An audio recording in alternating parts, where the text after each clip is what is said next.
So this is a weird way to start Rampage, and all that's going to happen is people are going to go, you've been paid off, because there's some kind of demon. If I have been paid off, where's my flipping check? I've been doing this for years.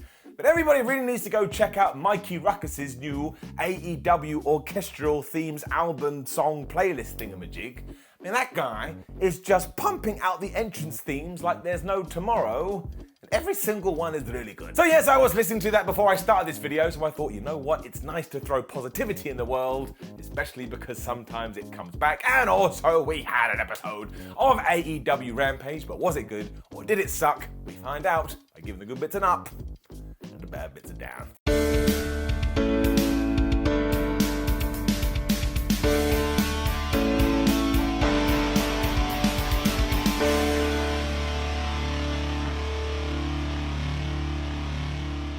There's every chance I misheard this, but I'm pretty sure we were told that this was the 50th episode of Rampage. I was like, where the hell did that go? Why don't I just go dig my grave now? We also kick things off instantly as we always do, although I was a little bit sad, because clearly I got the wrong end of the stick on Dynamite, because I thought it was going to be the House of Black taking on the Dark Order and Hangman Adam Page. And it kind of was this, but it also kind of wasn't. Because instead it was John Silver and Alex Reynolds taking on Malachi Black and Brody King, and while they did have a very good match, I did spend about 1 minute staring off into the abyss, thinking to myself, have I gone crazy? I mean, the answer is yes, but I don't want to know. This was so well laid out though, because everybody understood their size. So while the House of Black could do one move, and that would floor the Dark Order was still able to get up on the House of Black, but they had to hit around about 62,746. Makes sense. Silver and Reynolds are also going full on with their double teaming, which I always enjoy, but I do think they forgot about strength. Because Alex went for a dive and Brody King just caught him and threw him right into the ring apron. That is a big ass man. We did get this great tag to John Silver after Reynolds had gone all Matrix and ducked this kick to go wapow. And as always, Johnny Hungy just runs wild and he hits all these moves, including all these uppercuts. But then he tapped in Alex Reynolds again instantly, and surprise, surprise, he hadn't recovered his HP, so he got murked. Silver then had to get back in to stop the Gonzo bomb and then hit this amazing delayed German suplex onto Brody King. But it was the forgetfulness again, because I think they forgot about Malachi Black. He black masked John so hard, he went flying out the ring. They hit the Dante's Inferno, and they won. It was really nice to see Reynolds and Silver together again, and the House of Black are just one of the coolest acts in all of wrestling. They weren't done for the night though, because as they were walking to the back, all of a sudden Darby Allin was flipping on the top of the entrance tunnel as if he was Batman, and he dove off and he took out Brody King. This is when Sting also joined the fray, and him and Malachi Black just looked at each other. I was like, what the hell is going on? King and Allin then brawled through the crowd, so the tease here was strong. I'm massively intrigued to see what we're going to do here. Also, surely that counts as a post-match brawl? I'm saying it does. Bring it down. Only rolls up to 6. Another counter I screwed up. Given that we just had seen the House of Black 2, we cut to a Ramiro video, because he too has a problem with them. Or does he? Because his whole point of this was to say, well, do I want to fight them, or do I want to join them? All of a sudden, I started to get all tizzy in my tootsie toes, because I was like, what does that mean? So give me more of this. It was then time for more Ring of Honor stuff, because of course we are building to that pay-per-view, and the Ring of Honor title was on the line. It was Lee Moriarty versus Jonathan Gresham. Now, I still think there needs to be a better synergy between the ROH stuff and everything happening in real AEW. I don't know how to say that sentence. But what I did enjoy here is that given that Gresham had screwed over Moriarty last week, the bell rang and Lee just ran at this man and he started to maul him. I was like, yes, that's what you would do. The problem is Jonathan is just like one of the most technical wrestlers in the world, and he started to work over Lee Moriarty's arm like he was going to pull it out of the socket. But he's also a massive tool now, so as soon as Tully Blanchard had distracted the ref, Jonathan Gresham whammed him right in the balls. He then carried on this attack, and honestly, he's so unique and so different, I can't help but enjoy it. And this is when Excalibur was all like, oh my gosh, it's like a game of chess. And I was like, yeah, if somebody was destroying somebody else in a game of chess. And as soon as I said that, Lee Moriarty started his comeback. That man is good. I mean, chess absolutely would be better if you could suplex someone and then drop kick them, which is exactly what Lee Moriarty did. But the problem was Moriarty had an arm at this point, which was about as useful as me being a hair model. And as soon as Johnny Boy realized that, he applied the octopus hold, which honestly still looks like the most painful thing ever. And poor old Lee had to tap out. So I thought that was pretty decent, and there's more to this, which I shall talk to you about in just 1 second. And after Jonathan Gresham had cut a promo saying, I'm going to be on Rampage every week to prove how good I am, Claudio's music hit, and he came down to look at Gresham, which, yes, means they are now main eventing the pay-per-view. Now, I do admit this is very much the, oh, hello there, can I have a title shot? Of course you can. But it's Claudio Castagnoli, who has never won a world championship. And do you know how much I want this? A lot. All of that was good. Up. Talking about death before dishonor, we also had a Christopher Daniels video where he was basically like, oi, yo, you idiots. I don't like what you've been saying about Samoa Joe, so next week I want to take on Jay Lethal.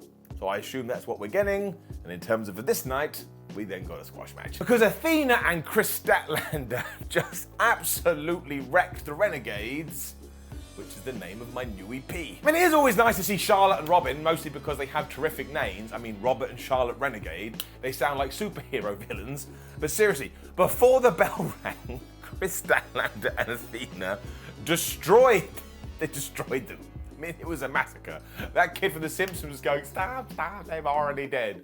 And then we rang the bell, Athena hit the Eclipse, and we were done. I mean, what, 30 seconds, maybe? Now, I kind of feel like this was mostly done to establish Athena and Statlander as a team, which is interesting because there is a bunch of these in the women's division. So are we about to see some tag team titles? And also it tied directly into the story because Layla Gray of the Baddies, who had been watching this, she tried to jump in the ring. She got beaten up, but this is when Jade Cargill and Killer Hogan got to the ring. And because Layla Gray, I suppose, had cast the distraction, they were able to beat up Athena and Kris, and then Jade looked at Layla like, oh, well, maybe you do have a purpose. We'll have to see. And this was more than solid too, and it did keep the narrative going, but my word, did it feel crammed in? I suppose that's the problem with a 60-minute show. Up. And then, okay, right, going back to what we talked about earlier, here's what we have to do. Because much like old school managers, clearly Stokely Hathaway wants to have a whole clientele of wrestlers.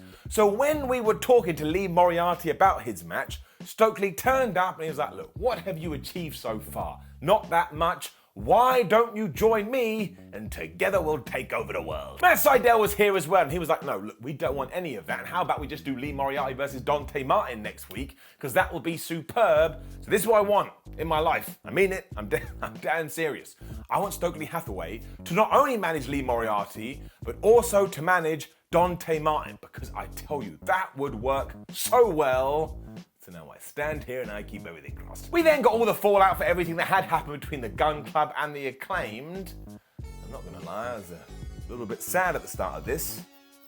No more scissoring. This was tremendous though, mostly because Billy Gunn got on the microphone and actually said, sometimes daddy ass needs to drop the hammer. I know, I'm part of the problem. This is all I want in my life when it comes to wrestling. That sentence has never been said. I think that may have been the explanation as to why they did turn on the Acclaimed, and it makes me a massive hypocrite because I'm good with it. If you're gonna say something that amazing, I'm gonna let it fly. This is when the Acclaimed did come out and they were so mad. They stormed right to the ring. Billy Gunn wanted one last scissor and Anthony Bowens was like, no. They kicked the crap out of them. They did their rap. I think Max Caster said that Billy Gunn has a really small penis, and because they wanted a fight, Austin and Colton got the mic and said, nah, but I'm sure we'll do this soon. This is genuinely one of my favorite stories in wrestling. I know, you can get all mad at me, that's fine, but it's dumb, it's fun, it's stupid, and it always makes me want to tune in to whatever is going to happen next, and also the Acclaimed of baby faces now, which is just perfect. Up. This Rampage was so random too, because we got to our main event, and it was Private Party versus the Lucha Brothers. I was like, all right, why the hell not? And it was nice to see Private Party back on TV properly because it's been ages. And of course, you can make sense of this because Private Party are in the Andrade Fun Club, whatever the hell he's calling his group. And Andrade hates Penta and Phoenix, hence why Andrade was at ringside saying, guy, don't you get him? And they just rained down with super kicks in the early going, as well as doing a bunch of dives because it's 2022 wrestling. And I'm pretty sure the next move after this was a 450 splash by Mark Quinn. And it got even better too because he missed this and then Phoenix was up and he gave him a cutter. boy howdy do I like quick fast wrestling. And it just went off after this too, because we had the silly string, we had the sling blade, we had another cutter, we had a tilt-a-whirl backbreaker, and yes, there were a few slips during this, but I've already talked about it on SmackDown Ups and Downs, but I will talk about it again. You're allowed to make mistakes in all walks of life, especially where you are essentially running through a wrestling match. I mean, what do you think is gonna happen? Phoenix also got the hot tag at one point, and that guy is something else, because I swear he did a leg drop and power bomb at the same time, and I stared at my screen thinking, well, I don't think I've ever seen that before. And we had more of that too when Isaiah Cassidy and Quinn did an atomic drop enziguri. So I don't think that we're in Toto anymore, Kansas. We then got a really good near fall after Penta was able to hit the Made in Japan, but as soon as that was broken up, somebody shouted shenanigans, which, let's face it, was always going to happen. Because Jose jumped on the apron, so Alex Abrahantes grabbed him and put him in a headlock, and as this distracted the ref, it's when Rush ran in, and this is when things got really weird. Now, he basically bumped into the referee, who ignored this, which kind of made the whole segment fall a little bit flat, but then he grabbed Penta, and he threw him at Private Party, but somehow Penta was able to reverse that into a Canadian destroyer of his own. I was like, nope, that's like 2 + 2 = potato. It did allow Phoenix to tag in and hit the Black Fire Driver to get the 1, 2, 3. But honestly, as good as this match was in places, it did end with my brain swirling around my head. Andrade and his boys yelled at each other after, which just made me laugh because they've only been together for around about 8 seconds. But there is an easy way to approach this and wrap it up in a package. I thought the match was fun, I thought a lot of effort went into it, so it's getting an up, but when it comes to the finish, it has to get a down. And again, not because they made a mistake, but because it didn't really work with the story they were trying to tell, and yeah, kind of made it a little bit confusing too. Which did indeed bring us to the end of Rampage, and it was kind of a weird one, because it's quite obvious we're building to multiple shows, but I also don't think we should stand here and go, oh, I can't believe you're giving me so much wrestling. That seems a little bit nuts. And it was a fast 60 minutes. Up. Now, please do leave a comment below and let us know what you thought about last night's episode of Rampage. Like the video, share the video, and subscribe. Head over to WhatCulture.com where you can read yourself some articles. Make sure you follow us on social media. And look, SmackDown Ups and Downs is live for you right now. Please go and watch it. Otherwise, what was the point? My name is Simon WhatCulture. Thank you very much as always. See you soon.